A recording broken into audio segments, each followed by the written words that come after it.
Dışarı geldi Allah.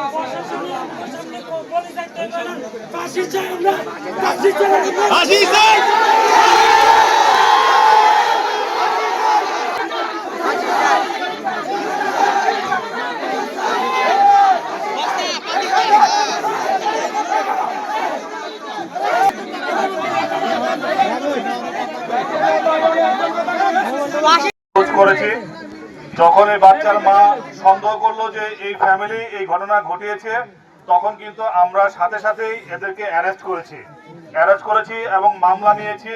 মামলা নিয়ে তাদেরকে কোর্টে প্রেরণ করেছি। আমরা রিমান্ডে তাদেরকে আনবো, এনে তাদেরকে উপযুক্ত ন্যায় বিচারের জন্য আমরা আদালতে লিখবো। আমরা যত দ্রুত সম্ভব, যেহেতু আসামি আমাদের ধরা আছে, আমরা তো কাউকে কোনো পক্ষপাতিত্ব করি নাই,